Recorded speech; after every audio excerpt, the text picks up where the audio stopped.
let's look closer at the coronary angioplasty with stent procedure. To start, you will be positioned carefully on an X-ray table. You will be given medication to help you relax since you will be awake for the procedure. The skin over an artery of your leg, arm, or wrist is cleaned, then numbed with local anesthetic. You will feel a sting and burn that lasts only a few seconds. A small cut is made over the artery and a guide for the catheter is placed. You may feel pressure, but you should not feel pain. A long catheter is then placed in the artery and guided to reach your heart.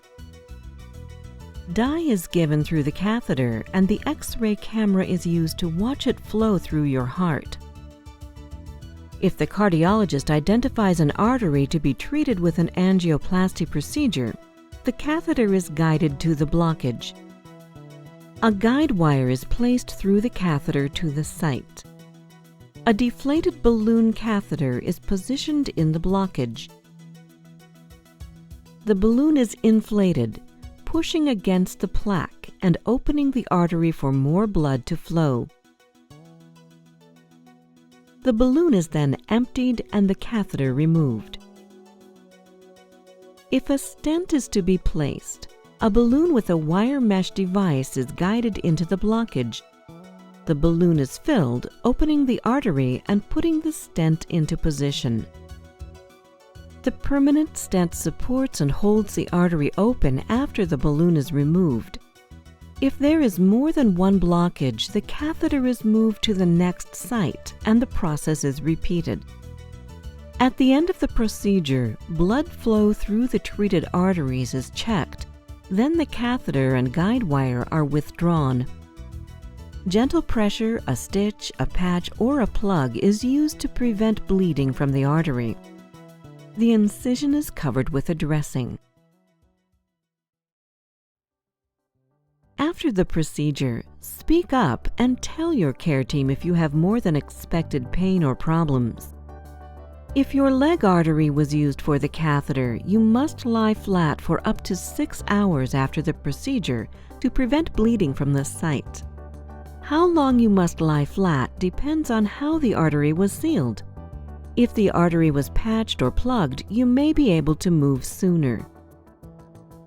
An angioplasty is a common, minimally invasive procedure.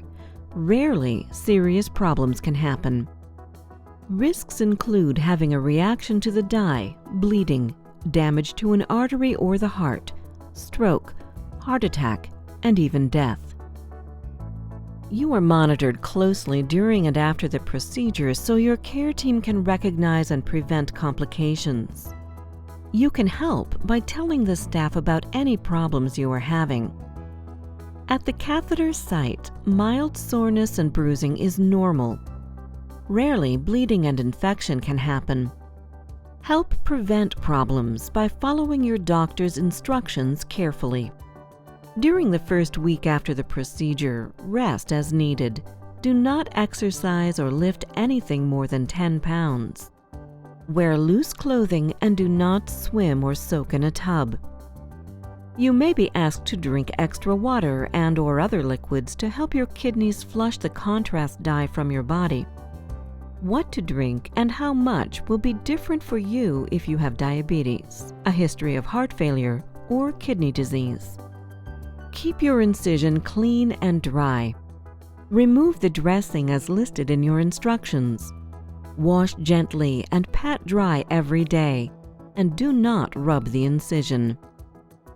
Call your doctor if you have a fever, worsening pain, swelling, or redness at your incision site. Call 911 if you have chest pain, shortness of breath, dizziness, bleeding that doesn't stop, and any other sign that you may be having a complication from the procedure. Hospital admission, medication, or surgery may be needed to correct some problems. Angioplasty is not a cure for heart disease. Keeping your heart healthy depends on you making lifestyle changes, not smoking, controlling your blood sugar and blood pressure. You may need to take aspirin or other medications for months or years to prevent a blood clot, depending on your situation. This is critical to prevent a stent from becoming blocked. To avoid cancellation of your procedure or complications from anesthesia or your procedure, your job as the patient is to not eat, drink, or chew gum after midnight, the night before the procedure, unless you are given different instructions. Take medications you were told to on the morning of the procedure with a sip of water. Follow instructions regarding aspirin and blood thinners before surgery, as you may be asked to stop or continue taking them depending on your situation. And arrive on time.